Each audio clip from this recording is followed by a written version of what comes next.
राधे राधे मित्रों। तो मित्रों, आप लोग राधा किशन के अपकमिंग एपिसोड में देखेंगे कि गोविंद राज श्रीनिवास से कहते हैं, कहीं तुम्हें अपने घर आमंत्रित करने वाली हमारी राजकुमारी पद्मावती तो नहीं है।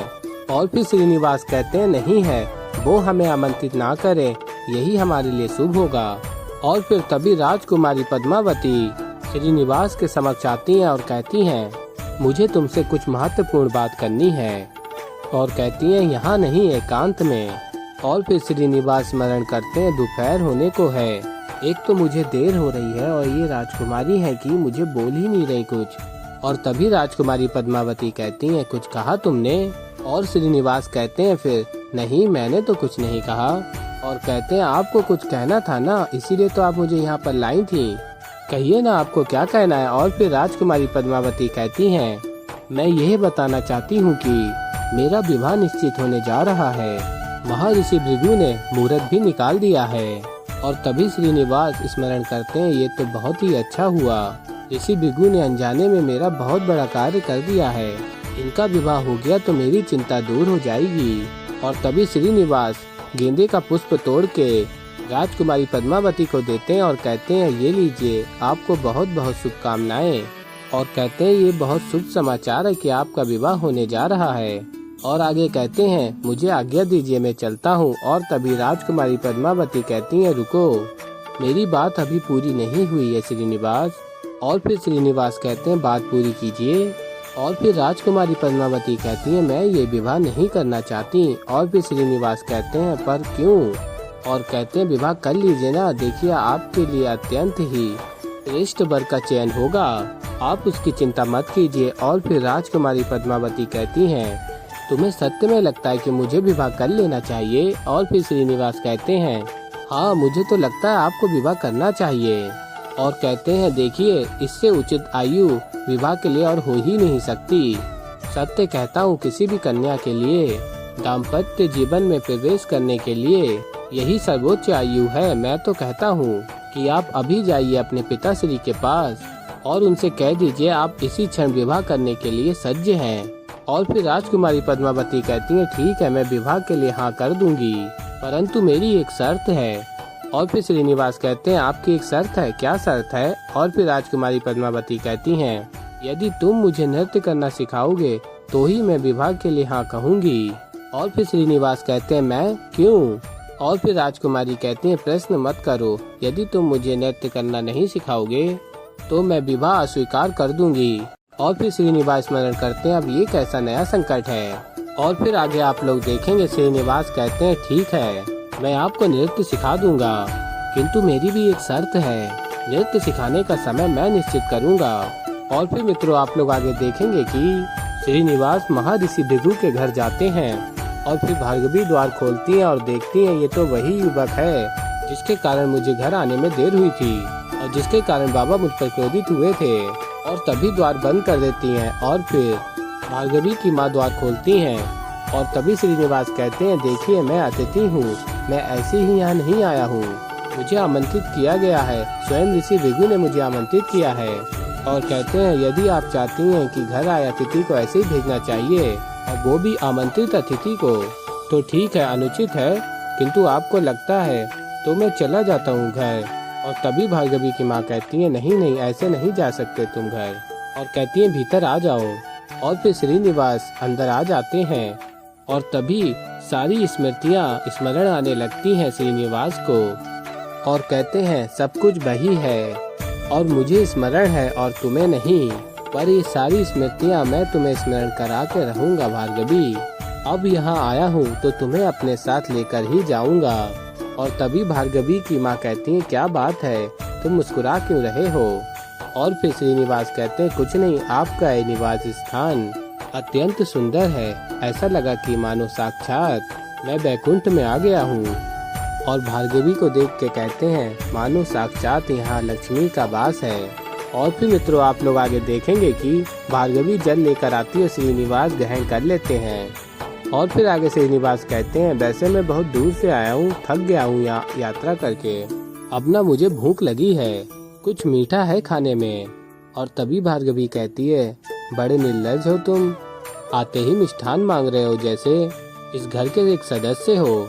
और कहती हैं देखो बाबा से मिलने आए हो ना, जब तक बाबा नहीं आ जाते तब तक प्रतीक्षा करो और आते ही बात कर लेना। तब तक शांति बनाए रखो और चलते बनो। और तभी भार्गवी की माँ कहती हैं कैसी बातें कर रही हो तुम भार्गवी अतिथि से, कोई ऐसे बात करता है क्या? और थोड़ी देर पहले हम भी तो कुछ मीठा खाने की बात कर रहे थे ना। और फिर भार्गवी की माँ श्रीनिवास से पूछती हैं बताओ क्या मीठा खाओगे तुम? और फिर श्रीनिवास कहते हैं पायासम है, पायासम बना सकती हैं आप। और फिर भार्गवी की माँ कहती हैं विधि ज्ञात है, खीर जैसा ही होता है परंतु कभी बनाया नहीं। और तभी श्रीनिवास कहते हैं ये तो चिंता की बात कदापि नहीं है, मैं हूँ ना, मैं बनाऊंगा, अत्यंत श्रेष्ठ पायासम बनाऊंगा। मेरे मित्र जब मेरे हाथ का पायासम चखते हैं कहते हैं ये तो अमृत है। और फिर भार्गवी की माँ कहती हैं पायासम का तो नहीं जानती परंतु तुम बहुत मीठी बातें करते हो पुत्र। और तभी श्रीनिवास कहते हैं आपने मुझे पुत्र कहा। और फिर श्रीनिवास कहते हैं मैं कृतार्थ हूँ, धन्यवाद, अब मैं बना दूँ। और फिर भार्गवी की माँ कहती हैं परंतु तुम कैसे बनाओगे, तुम तो हमारे अतिथि हो। और फिर श्रीनिवास कहते हैं ऋषि भृगु ने मुझे यहाँ अतिथि के रूप में बुलाया, अवश्य है, किंतु आपने तो मुझे अपना पुत्र कहा, तो क्या मैं अपनी माता के लिए पायासम नहीं बना सकता? और कहते हैं मैं अभी बनाता हूँ, ऐसा सर्वश्रेष्ठ पायासम बनाऊंगा ना कि आप अपनी उंगलियां चाटती रह जाएंगी। अभी देखिए। और फिर मित्रों आप लोग आगे देखेंगे कि श्रीनिवास पूछते हैं वैसे रसोई घर कहाँ पर है। और फिर पायासम श्रीनिवास बनाने लगते हैं और कहते हैं अब सबसे पहले वो पात्र ढूंढना है जिसमें पायासम बनाया जाएगा। और कहते हैं आगे माते दूध तो यहाँ है, भात, गुड़, सूखे मेवे, इलायची, केसर ये सब कहाँ है?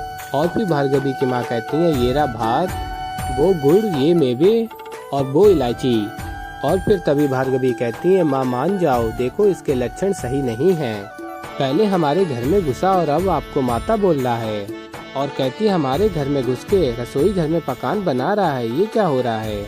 माँ देखो ये हमें भावुक करके घर में चोरी करने आया है, मैं आपको कह रही हूँ, रोको इसे। और तभी भार्गवी की माँ कहती हैं कितना संदेह कर रही हो? और कहती हैं देखो कितनी चाव से बना रहा है। और फिर मित्रों आप लोग आगे देखेंगे कि ऋषि भृगु घर आ जाते हैं और कहते हैं घर का द्वार खुला हुआ क्यों है? और कहते हैं घर का द्वार खुला छोड़ के कहाँ चले गए सभी लोग? और तभी घर में प्रवेश करते ही कहते हैं इतनी अच्छी सुगंध, क्या बना रहे हैं भोजन में? और फिर ऋषि भृगु रसोई में जाकर देखते हैं और कहते हैं तुम? और तभी श्रीनिवास देखते हैं और कहते हैं अरे आप आ गए, प्रणाम ऋषि भृगु, आप उचित समय पर आए हैं, पायसम भी अभी बनने ही वाला है। और फिर ऋषि भृगु कहते हैं किंतु तुम भीतर कैसे आए? और फिर श्रीनिवास कहते हैं मैं, आप ही ने तो मुझे आमंत्रित किया था। और फिर ऋषि भृगु कहते हैं मैंने कब आमंत्रित किया? और तभी भार्गवी कहती है बाबा आपने इसे आमंत्रित नहीं किया। और फिर ऋषि भृगु कहते हैं नहीं पुत्री। और फिर भार्गवी कहती है सुन रही हो ना माँ, देखा बाबा ने इसे कोई आमंत्रित नहीं किया है, कैसे चोरों के भांति हमारे घर में घुस गया है ये। और फिर तभी श्रीनिवास कहते हैं अरे मुझे चोर क्यों कह रही हो? और कहते हैं ऋषि भृगु आप ही अपनी पुत्री को समझाइए ना, तब से पता नहीं क्या क्या कहे जा रही है मुझे, अब कह रही है कि मैं चोर हूँ, अब आप ही देखिए मुझे, क्या मैं आपको चोर लगता हूँ? और कहते हैं आपने मुझे आमंत्रित किया था या नहीं किया था? और फिर ऋषि भृगु कहते हैं मैं आमंत्रित करना चाह रहा था किंतु किया तो नहीं था अब तक। और फिर मित्रों आप लोग आगे देखेंगे कि श्रीनिवास कहते हैं बड़ा आदर करता हूँ मैं आपका, बड़े प्रेम से आपके लिए और सबके लिए पायसम बनाया है, आप चक्के तो देखिए बड़ा आनंद आएगा, बड़ा स्वादिष्ट बना है। और फिर आगे आप लोग देखेंगे ऋषि भृगु पायसम चखते हैं और कहते नहीं खाना है मुझे। और फिर भार्गवी की माँ कहती है यदि ठीक नहीं लगा तो क्षमा कर दीजिए इसे, परंतु मेरा विश्वास कीजिए बहुत मन से बनाया है इसने, मैंने स्वयं देखा है। और फिर ऋषि भृगु कहते हैं प्रतिभा और प्रयास दोनों एक ही निवाला ग्रहण करते ही समझ में आ गया मुझे, इतना स्वादिष्ट पायसम खाने के पश्चात और कोई भी पायसम खा ही नहीं पाऊंगा जीवन में, इसीलिए कहा था कि नहीं खाना मुझे। और तभी सभी प्रसन्न हो जाते हैं और भार्गवी को अत्यंत क्रोध आ रहा होता है श्रीनिवास पे। तो ऐसे ही मित्रों आगे और भी बहुत कुछ देखेंगे आप लोग, तो अभी के लिए इस वीडियो में इतना ही। तो मित्रों अगर आप लोगों को हमारी वीडियो पसंद आई हो तो वीडियो को कर दीजिएगा लाइक और हमारे चैनल को कर लीजिएगा सब्सक्राइब। और मैं मिलता हूँ जल्दी आप लोगों को एक नई वीडियो के साथ। तो तब तक के लिए मित्रों, राधे राधे।